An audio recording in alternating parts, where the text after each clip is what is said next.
Thank you very much. I do watch a lot of parliamentary television. I come from Ottawa. It's pretty exciting. I don't know, I go down, I watch Question Period, and I think that's a good name for it, Question Period, because there's never any answers.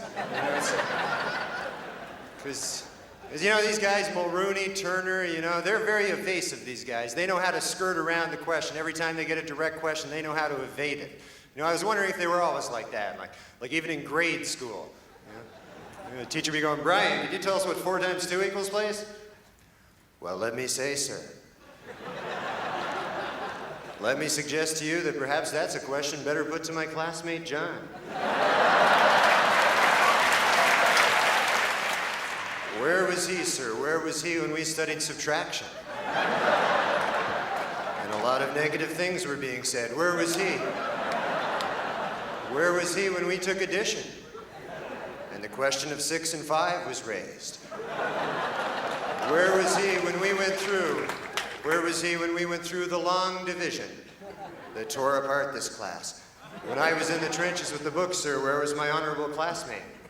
Well, I have explained that I returned to private school for a short time. And, well, now I'm back in public school, and this was a decision my parents made, and I had no option.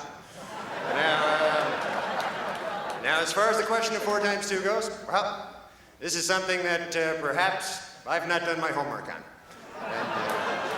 And I confess that, however, I will be weighing all the factors and presenting it in an algebraic framework, and you will have your answer tomorrow. How's that?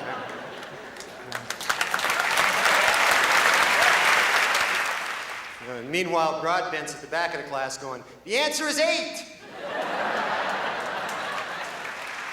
But nobody's calling on him, so it doesn't matter, But we live in a good country now. We don't have to look to politics for heroes anymore. We got heroes everywhere. I live in Ottawa, and we got a big Canadian hero there now. His name is Mark Garneau.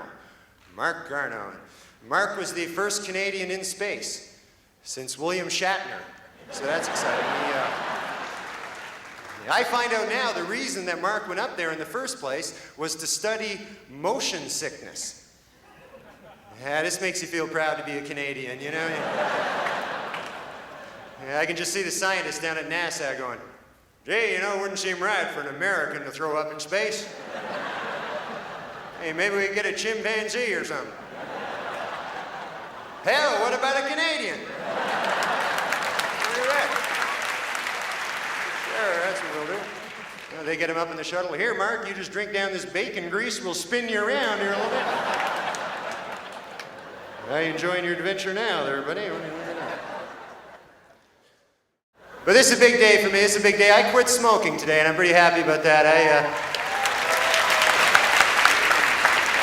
Thank you. I try. It was hard for me because I smoke ever since I was a kid, I remember one time I was 9 years old. I was behind my garage sneaking a cigarette back there, and my dad caught me. He hauled me in. I thought I was in for the strapping of my life. What he did is he pulled out this big cigar. It must have been half the size of my arm. And he stuck it in my mouth, lit it up, made me smoke it all the way through, right to the end. That's when I started smoking cigars real heavy.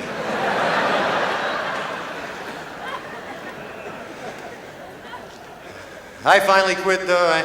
I went to my doctor, and he showed me a picture of a smoker's lung. And it was really gross and disgusting. Then he showed me a picture of this healthy guy's lung.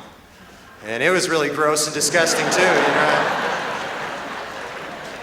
Yeah, I think it's just lungs. That's why they put them on the inside. You don't have to look at them all the time, And I want to know where they got the picture of this healthy guy's lung.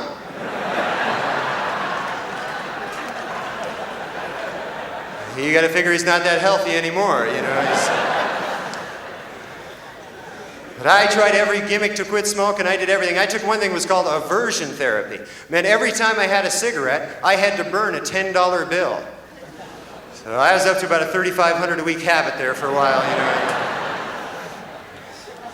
Then I took acupuncture. An old Chinese man stuck a needle in my ear. Every time I had a craving for a cigarette, I'd throw up, which was pretty embarrassing, especially right after sex. You find it pretty hard to get that second date.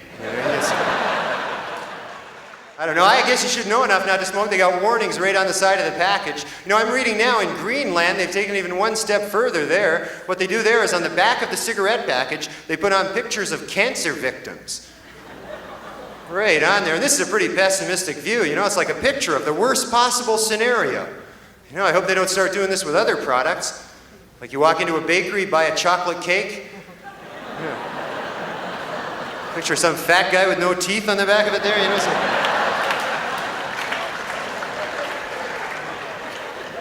you know, or maybe you walk into a jewelry store, buy a nice diamond engagement ring for your beautiful fiancée.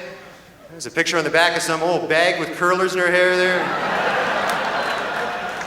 Floppy slippers watching soap operas all day on the back, you know.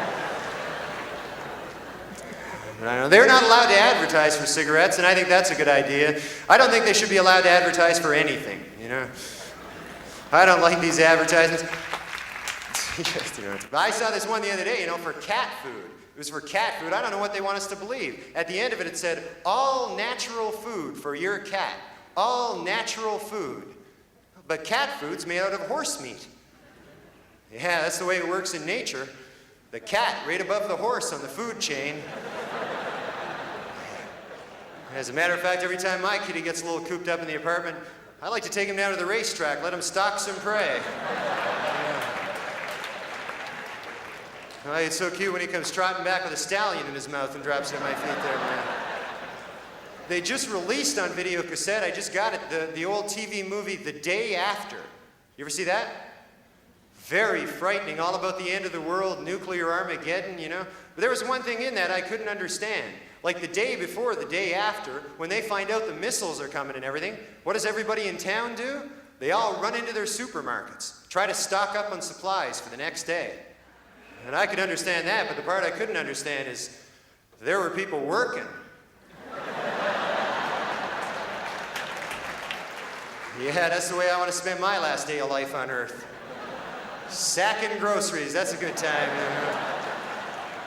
Gee, good chance to pick up some overtime here.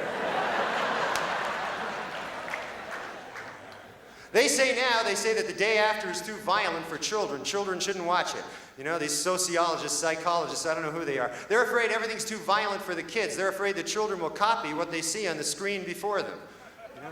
Even cartoons. I was reading this one case about this kid from Arkansas. What happened was he watched a particularly violent episode of the Roadrunner Coyote Show.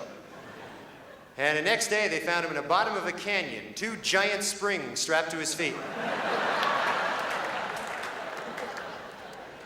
And near the scene of the crime, they found a little umbrella. Sign said, yikes. And now his parents are suing the Acme company. It's a terrible story. Well, you guys have been a great crowd. That's it for me. Enjoy this.